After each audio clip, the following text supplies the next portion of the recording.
Srila Prabhupada. So I had the opportunity to get a book also. I met Krishna consciousness first of all through one of the books. I was living in London and I happened to purchase a Krishna book, a book called Krishna. I was very attracted by the beauty of the book, the illustration. And there was a foreword written by, at that time, a world-famous, very popular musician named George Harrison. And he had written a foreword about the book. So I was attracted, I purchased the book and I took it home. And when I showed my friend, he was surprised and said, you know, I have a book by the same person. And this was, you know, very, very early in the Krishna consciousness movement. There were very, very few books, but somehow he had a book by Srila Prabhupada. So we were very impressed, and we decided we had to go and visit the temple because the devotees had come from the USA and they'd opened a center in London. So we decided we had to go and visit. So that was that's how I came into contact with Krishna consciousness, and I used to go regularly to the programs in the evening, and I would hear some of the young devotees, and they were very young. They were teenagers, and they would be lecturing on the Bhagavad Gita. And you know, when I was studying at uni, we had to do a humanities course, and one of the subjects was the Bhagavad Gita, but it was taught by a Christian minister of religion. Somehow, you know, he liked the Bhagavad Gita and he was teaching it. So it was quite different going to the temple and hearing these young devotees speak about the Bhagavad Gita. So I became attracted. I've been reading books by many different spiritual teachers, but the ones which I liked, the book which I liked the most, which had the most effect on me, was the books by Bhakti Swami Prabhupada. That everything he said made sense to me, and everything which he was saying sounded quite reasonable and practical. So I was very much grateful to Bhaktivedanta Swami coming into my life in the form of his books. And later on I had the opportunity to meet him and to accept initiation from him. So that was really the beginning of my spiritual journey. Accepting a spiritual teacher is something which is actually important. There's a Bengali saying which Prabhupada sometimes quotes, you can read it. It says, Janame janabi sabi pita mata pai, Krishna Guru nahi mili, boja hari ai. Right? Bengali. They're saying that everyone has got a mother and father. Every living entity. You know, the birds in the trees and the dogs in the street. They all have their mata and pita. But only the fortunate souls will get spiritual teacher, and by the grace of the spiritual teacher, they can get Krishna. We have to be introduced to Krishna. Just like tomorrow's Ram Navami, we'll be remembering the pastimes of Lord Rama. So Mother Sita is like the Guru. She introduces. Without Mother Sita, you cannot meet Lord Rama. This is how the Sri Vaishnavas present their theology to us. So the spiritual teacher, very important. And in the Bhagavad Gita, Lord Krishna also explains like that. In the 4th chapter of Bhagavad Gita, Lord Krishna is speaking transcendental knowledge. And in that chapter, he is explaining about different kinds of sacrifices. Making a sacrifice. Just like, when you go to college, you make a sacrifice. You have to study. Otherwise, it's a waste of time, right? You make a sacrifice. And similarly, when you get married, it's a sacrifice. And similarly, you renounce the world, the renounced order of life. It's a sacrifice. So in Bhagavad Gita, Lord Krishna explains that there's a sacrifice of transcendental knowledge. And the verse is, just try to learn the truth by approaching a spiritual teacher. That's the purpose of having a spiritual master.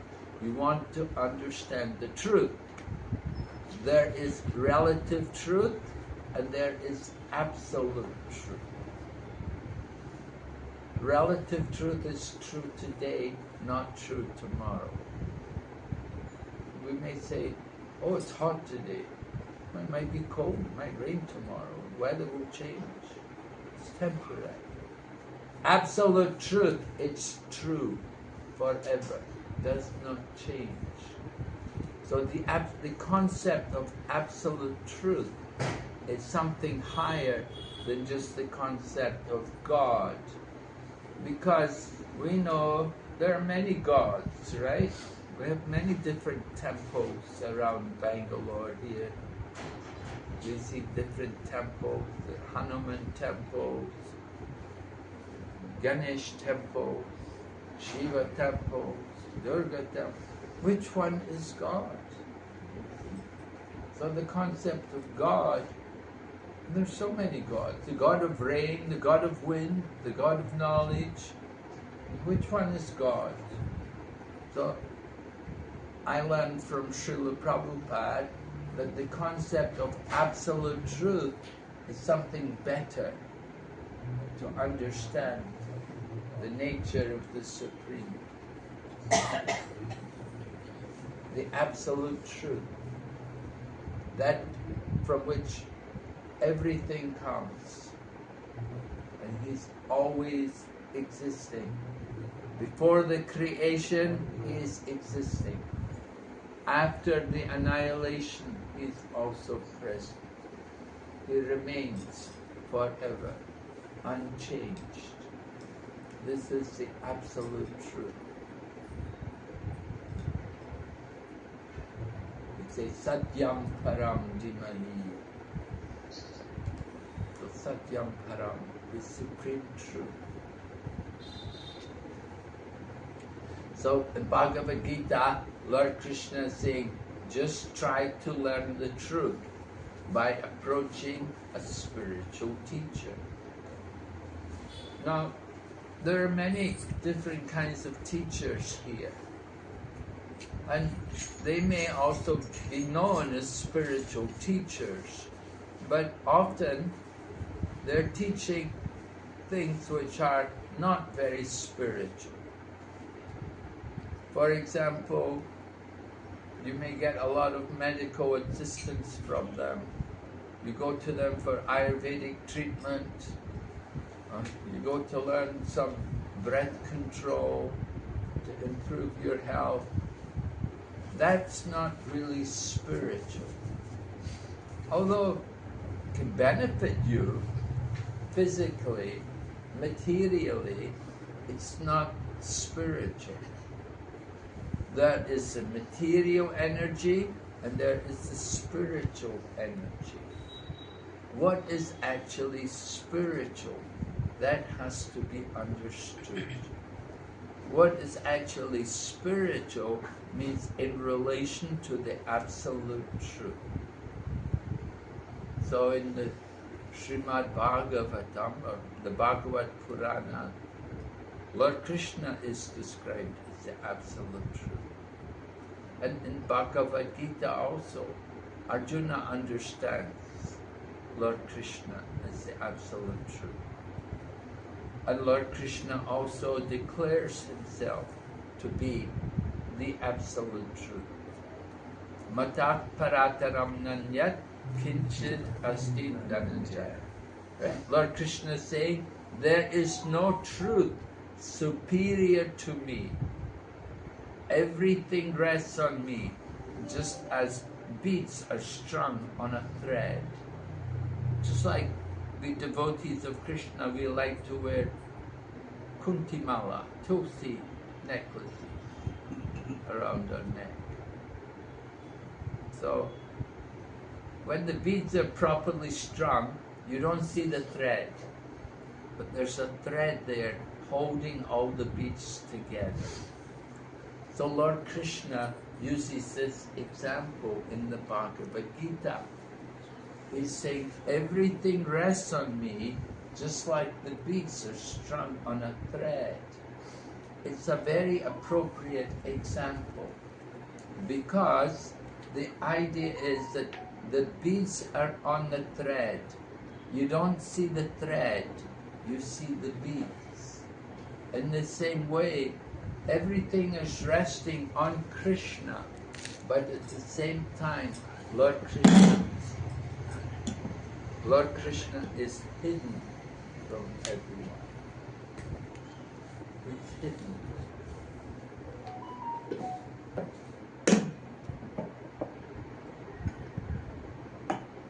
Yeah. Just like, you could say, just like a king, he may have his public life, he comes out in public, meets everyone, but he has also his private life. Right?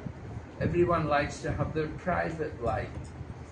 Public life, you go out and meet the people and shake hands with them, wave to them, talk with them. But private life, you're at home, you have your family, you have the ones who are most intimate and connected, and you can relax, you feel comfortable with your family members. Right? We need to have some privacy, right? So Lord Krishna, he has his privacy also. He has his public life and he has his privacy. In public life, he comes in different forms, with different personalities, performing different pastimes. But at the same time, he has also his private life. So Lord Krishna is describing in the Bhagavad Gita, the sacrifice of knowledge is achieved by approaching the spiritual teacher. And he explains the process of approaching, how to approach. He said, Tadvidi pranipatena, right? Pranipatena means to fall down. Just like we have the custom in Krishna conscious temples, we like to fall down. We say dandavats, right? Sometimes devotees, they will often say, they will say dandavats pranams. They don't do it, they just say it, But anyway, dandavats. You fall like a stick. Bhagavad Gita, Krishna. Tadvidi pranipatena. Pranipatena. Fall down. Fall down without reservation. Right? We're not thinking, oh, I'll get dirty. Maybe the floor's not so clean. I'll fall down, I'll get dirty. But without reservation, without hesitation, we want to fall down. Just like when we go to temple, when we go to see the deities, we will do like that. We will offer dandavats, fall down. Lord Chaitanya Mahaprabhu went to Jagannath Puri. He had taken sannyas, he had renounced everything, and he went to Jagannath Puri. And when he got into the temple and he saw Lord Jagannath, he fell down in front of the deity in great ecstasy.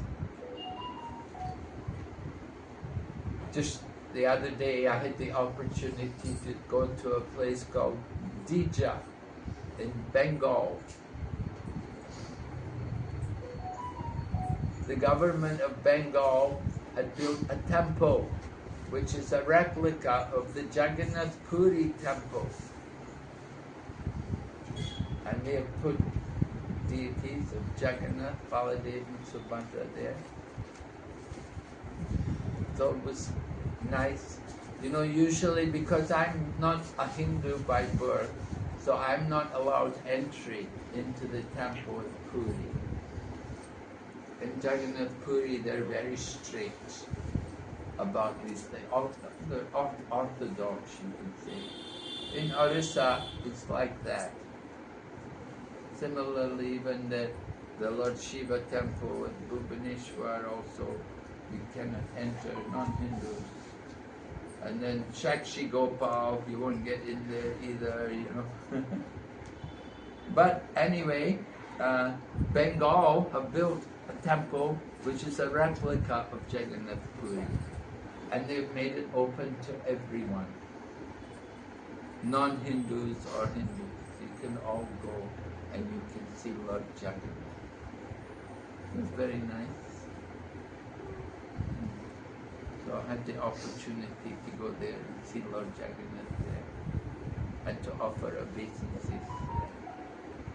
What they do in Jagannath Puri, they have a Patita Pavan Jagannath, and he sits outside the temple. So people who can't go into the temple, they can see Patit Pavan Jagannath, and they can offer their respects and prayers to that Jagannath who is outside the temple. And of course, every year at Rath Yatra, Lord Jagannath is so merciful, he comes out of the temple.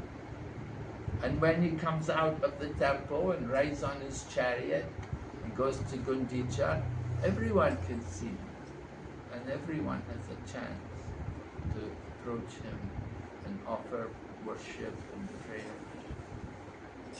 So like this, Lord Krishna, he has many different pastimes, different dealings with his devotees. Sometimes it's public and sometimes it's private. So we want to understand how to approach Krishna. So from the Bhagavad Gita, Krishna says, first of all, pranipatena. It's the first thing. We have to submit ourselves. One of the Shankaracharyas came. I was in Hong Kong at the time, and he came to Hong Kong. And he was meeting with some students, and he was talking to them about knowledge. And in Bhagavad Gita, Lord